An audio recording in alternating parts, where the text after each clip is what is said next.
तो फ्रेंड्स, एक बार फिर से आपका स्वागत है आपके अपने YouTube channel study with Anika में। सो फ्रेंड्स, कैसे हैं आप सब? उम्मीद है अच्छे होंगे।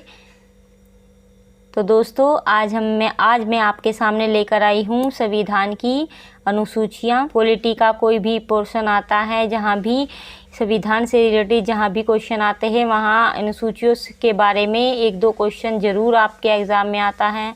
तो दोस्तों, इसीलिए मैं आपके लिए लेकर आई हूँ संविधान की अनुसूचियाँ, जिसे हम आज पढ़ने वाले हैं। तो दोस्तों, ध्यान से हम इसको पढ़ेंगे और पढ़ते पढ़ते ही याद करने की कोशिश भी करेंगे, जिससे हमें रटने की ज़रूरत ना पड़े। समझ कर हम इन विषयों को पढ़ेंगे। तो दोस्तों, चलिए शुरू करते हैं आज की अपनी ये वीडियो। उम्मीद है आपको इससे बहुत ज़्यादा लाभ होगा और आई होप आने वाले एग्ज़ाम में आपका एक भी क्वेश्चन इससे रिलेटेड ना छूटे। तो दोस्तों, चलिए शुरू करते हैं आज की अपनी वीडियो। दोस्तों, मूल संविधान में अनुसूचियाँ कितनी थी? 8 अनुसूचियाँ थी। ठीक है, कितनी? 8 अनुसूचियाँ थी। लेकिन वर्तमान में कितनी हो गई हैं? 12 अनुसूचियाँ। ठीक है। तो दोस्तों, यदि ये क्वेश्चन आता है कि मूल संविधान में कितनी अनुसूचियाँ थी, तो आपको कभी भी कंफ्यूज नहीं होना है। आपको यही बताना है कि कितनी अनुसूचियाँ थी? 8 अनुसूचियाँ थी। ठीक है। वर्तमान में कितनी है? 12 है। ठीक है। ठीक है फ्रेंड्स, तो चलिए शुरू कर लेते हैं अपनी पहली अनुसूची से। जो हमारी पहली अनुसूची है, उसमें क्या है? भारत के राज्य और केंद्र शासित प्रदेश। तो दोस्तों, जो हमारा मूल संविधान थे, उसमें कितनी अनुसूचियाँ थी? 8 थी। ठीक है। और जो हमारा वर्तमान है, उसमें कितनी है? 12 है। इसी तरीके से इसमें जो दिया गया है राज्य और केंद्र शासित प्रदेश, जो हमारा मूल संविधान था, उसमें कितने राज्य थे? उसमें थे हमारे कितने? मूल में कितने राज्य थे? 14 राज्य थे। और केंद्र शासित प्रदेश कितने थे? 5। ठीक है। कितने? 5। और राज्य कितने थे? 14। तो वर्तमान में कितने हैं? वर्तमान में हैं 28 राज्य और केंद्र शासित प्रदेश कितने हैं? 8।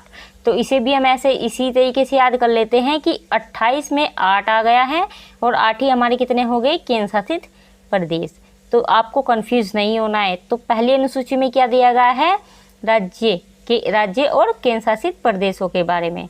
फिर आ जाते हैं अपनी दूसरी अनुसूची पे। दूसरी अनुसूची में क्या है? वेतन और भत्ते। अब आप पूछोगे वेतन और भत्ते किसके हैं? तो फ्रेंड्स, वेतन और भत्ते हैं जितने भी हमारे प्रशासनिक अधिकारी होते हैं, प्रशासनिक जो हमारे पद होते हैं, बड़े पद, जैसे हमारे राष्ट्रपति हो गया, प्रधानमंत्री हो गया, उपराष्ट्रपति हो गया, इस तरीके के जो पद होते हैं, उनके क्या है? वेतन और भत्तों के बारे में इनका वर्णन किया गया है। किसमें? हमारी दूसरी अनुसूची में। ठीक है फ्रेंड्स। तो आगे है हमारी तीसरी अनुसूची। इसमें क्या है? शपथ क्या? जैसे कि ये जो हमारी दूसरी और तीसरी अनुसूची है, सो फ्रेंड्स, ये जो हमारी दूसरी और तीसरी अनुसूची है, ये हमारी सेम है। हमें इन्हें एक साथ याद करना है कि दूसरी में सबसे पहले क्या होता है? कोई भी हम जब पद कोई ग्रहण करते हैं, तो उसमें क्या होता है? वेतन और भत्ते के बारे में जानते। तो इसके बाद जब हमारा पूरा कंप्लीट हो जाता है, इसी तरीके से हम याद करेंगे, जब हमारा ये सारे पता चल जाता है, तो हम क्या लेते हैं? अपनी जो हमारा पद है, उस पर आसीन होने से पहले शपथ लेते हैं। तो इसी तरीके से जो हमारे राष्ट्रपति, राज्यपाल है, उनकी जो शपथ का वर्णन है, वो किस में है? तीसरी अनुसूची में। तो इसी तरीके से हम याद करेंगे, दूसरी में वेतन और भत्ते हैं, तीसरी में शपथ है। ठीक है। अब देख लेते हैं अपनी चौथी अनुसूची में क्या है। तो दोस्तों, चौथी अनुसूची भी हमारी कैसी है? जैसे हमारी पहली अनुसूची थी। पहली अनुसूची को हम रिलेट करेंगे चौथी से, और दूसरी और तीसरी सेम। इस तरीके से हम याद करते चलेंगे। जैसे पहली में हमने राज्य और केंद्र शासित प्रदेशों को बताया है, चौथी में राज्य और केंद्र शासित प्रदेशों के लिए राज्यसभा में सीटों का आवंटन होता है कि केंद्र और राज्यों से जो हमारे राज्यसभा में सीटों का आवंटन होगा, वो किस अनुसूची में आएगा? चौथी अनुसूची में। ठीक है फ्रेंड्स। तो फिर आती है हमारी पांचवी अनुसूची। पांचवी अनुसूची में हमारा क्या है? अनुसूचित जाति जनजाति के प्रशासन के बारे में है। 5वीं और छठी अनुसूची को हम एक साथ याद करेंगे, ठीक है। और पहली और चौथी अनुसूची को रिलेट करके करेंगे, दूसरी और तीसरी को करेंगे।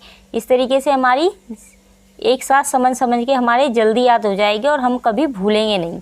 इस तरीके से यदि हम याद करेंगे तो फ्रेंड्स देख लेते हैं 5वीं अनुसूची। 5वीं में है अनुसूचित जाति और जनजाति के प्रशासन में, और जो हमारी छठी अनुसूची है उसमें क्या दिया गया है, उसमें मेन फोकस किस पे किया गया है, 4 राज्यों पे, असम, मेघालय, त्रिपुरा और मिजोरम।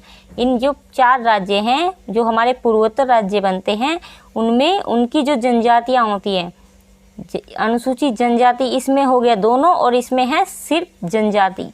जो जनजातियों के प्रशासन से संबंधित है वो क्या है, छठी अनुसूची है। अब आ जाते हैं अपनी 7वीं अनुसूची पे, ठीक है फ्रेंड्स। तो 7वीं अनुसूची में क्या है, केंद्र और राज्यों के बीच शक्तियों का बंटवारा, ठीक है फ्रेंड्स। यानी कि जो हमारे केंद्र में के पास शक्तियां हैं और जो राज्यों के पास शक्तियां हैं, उनके बारे में किसमें बताया गया है, 7वीं अनुसूची में। तो दोस्तों जैसे 7 है, इसमें 7 शब्द आया ना, तो इसी तरीके से हम याद करेंगे कि इसमें क्या है, सूचियों के बारे में बताया गया है। किसके बारे में, सूचियों के बारे में। इसमें क्या बताया गया, सूचियों के बारे में। मतलब जो हमारा संविधान है इसमें कितनी अनुसूची बताई गई है, 3। मेन फोकस किन पे गया है, 3। सबसे पहले है संघ सूची, फिर है राज्य सूची, फिर है समवर्ती सूची, ठीक है। इस तरीके से हम याद करेंगे। तो दोस्तों इसमें भी हमने एक बात याद करनी है। तो फ्रेंड्स इसमें भी हमने एक बात याद करनी है कि हमारी जो संघ सूची है, जो राज्य सूची है और जो समवर्ती सूची है, इसमें जो हमारा मूल संविधान था उसमें इनमें भी कितने विषय थे, और जो हमारा वर्तमान है उसमें कितने विषय हैं। तो इसे हम याद करेंगे। जो हमारी मूल था उसमें कितने थे, पहले कितने थे, इसमें जो संघ सूची है उसमें पहले थे 97 सब्जेक्ट थे, मतलब 97 विषय थे। राज्य सूची में 66 थे, और समवर्ती सूची में कितने थे, 47, ठीक है। और वर्तमान में कितने हैं, वर्तमान में इसमें विषय कितने दिए गए हैं, वर्तमान में है 100 हो गए हमारी संघ सूची में, और राज्य में हो गए हमारे कितने, इसमें घट गए हैं, इसमें क्या गया है, बढ़े हैं, ठीक है। और जो हमारी राज्य सूची है उसमें कितने हो गए हैं, पहले कितने थे 66 और अब कितने हो गए 61, ठीक है। और जो हमारी समवर्ती सूची है उसमें कितने सब्जेक्ट हो गए हैं, उसमें कितने हो गए हमारे, उसमें कितने हो गए हैं 52। उसमें कितने सब्जेक्ट हो गए हैं बाबू, 52 सब्जेक्ट हो गए हैं। पहले कितने थे ये, तो इसमें भी हमारे कितने हैं, बढ़े हैं। घटे किसमें हैं, सिर्फ राज्य सूची में, ठीक है। अब आप बोलोगे कि राज्य, संघ और क्या नाम है, समवर्ती, इसमें क्या अंतर है। तो दोस्तों जो हमारे राज्य होता है, जो हमारा संघ होता है, संघ सूची होती है, उसमें क्या होता है, जो केंद्र होता है उसके पास अधिकार होता है राज्य स्तर पे जो जितने भी विषय हैं उनके ऊपर कानून बनाने का। राज्य सूची में क्या होता है, राज्य कानून बना सकता है, और समवर्ती सूची में क्या है, दोनों कानून बना सकते हैं, राज्य भी और केंद्र भी, ठीक है। अब आ जाते हैं अपनी 8वीं अनुसूची पे। 8वीं में क्या, 8वीं अनुसूची में बताया गया भाषाओं से संबंधित, मतलब भाषाएं कितनी होगी हमारे संविधान में मान्यता प्राप्त। तो पहले जो मूल संविधान था उसमें कितनी थी, 14 भाषाओं को क्या दिया गया था, इसमें कितनी थी 14 भाषाएं, और जो वर्तमान में उसमें कितनी है 22 भाषाएं, ठीक है। अब आते हैं अपनी 9वीं अनुसूची पे। भूमि सुधार और जमींदार से उन्मूलन से संबंधित है। किससे संबंधित है, भूमि सुधार और जमींदारी से। इसमें विषय कितने हैं, वर्तमान में कितने विषय हैं, 53, ठीक है। और जो इसे जोड़ा गया था वो किसके थ्रू जोड़ा गया था, पहले संविधान संशोधन के द्वारा, कब, 1951 में।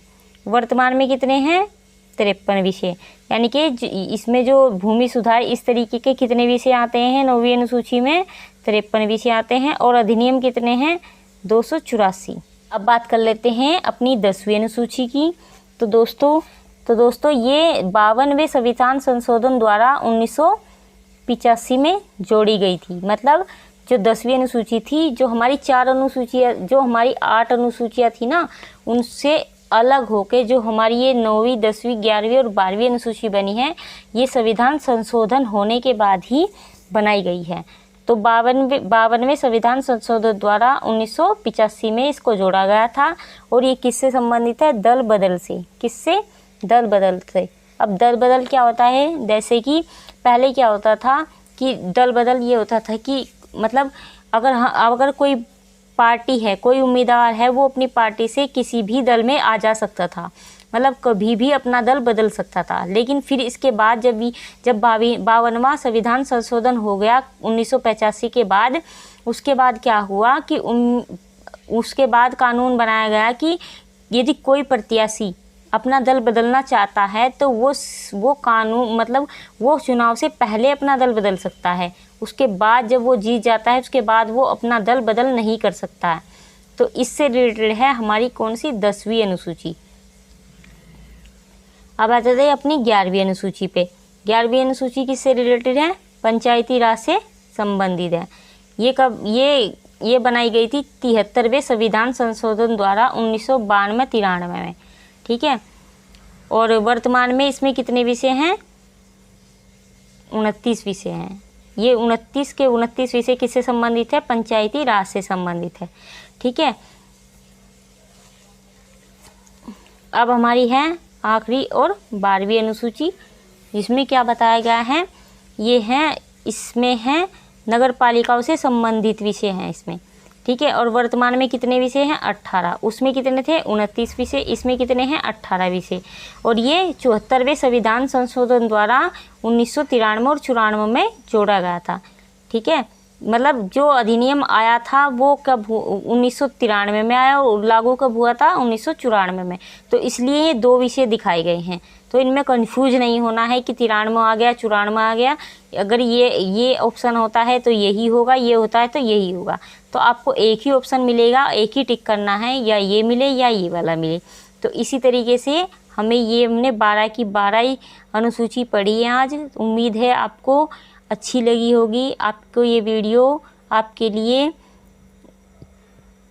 आज की ये वीडियो आपके लिए इम्पोर्टेंट है बहुत ज़्यादा। तो दोस्तों इससे ऐसे ही समझ के पढ़ें जिससे कि आपको सारी अनुसूचियाँ याद हो जाए। और मैं उम्मीद करती हूँ कि आज की इस वीडियो से आपके एग्ज़ाम में एक या दो क्वेश्चन ज़रूर आपके एग्ज़ाम में आएगा।